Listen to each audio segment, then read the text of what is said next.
Everybody out here to my house now. Okay, all right. My wife and my kids are dead. Get everybody out here to my house. Bagaimana jika seluruh hidupmu, pendidikanmu, pekerjaanmu, bahkan kesalahan pribadimu di masa lalu, dipakai sebagai bukti bahwa kamu pantas dipenjara?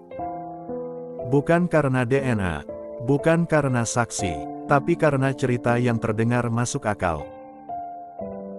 Inilah kisah David Kemp, seorang mantan polisi, seorang ayah, dan seorang pria yang menghabiskan 13 tahun hidupnya di penjara, karena sistem hukum lebih percaya pada narasi daripada kebenaran. David Ray Kemp lahir tanggal 23 Maret tahun 1964 di Floyd County, New Albany, Indiana, AS. Dalam keluarga kelas menengah yang dikenal baik di komunitasnya, ayahnya bernama Donald Kemp dan ibu bernama Sue Kemp.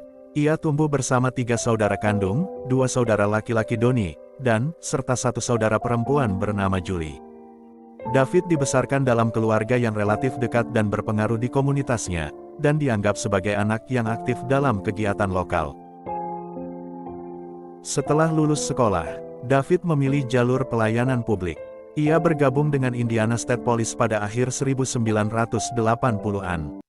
Selama lebih dari 1 dekade, ia bertugas sebagai trooper, melakukan patroli rutin, menjalani karir yang stabil. Bagi lingkungannya, David Kemp adalah wajah hukum dan ketertiban. Tahun 1989, David menikah dengan Kimberly Kemp. Kim adalah seorang akuntan profesional yang bekerja penuh waktu di sektor asuransi di Louisville, Kentucky, dan dikenal sebagai pribadi yang cerdas dan pekerja keras.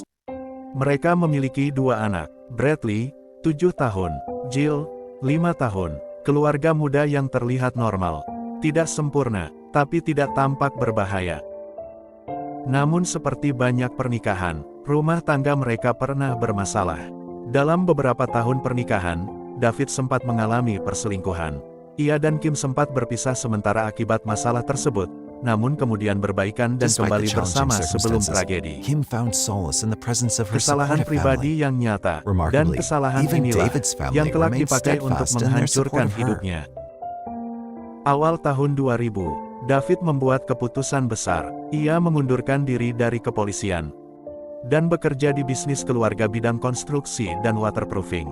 Alasannya sederhana, penghasilan lebih baik, waktu lebih fleksibel, fokus pada keluarga, tidak ada bukti tekanan finansial, tidak ada krisis ekstrim. 4 bulan kemudian,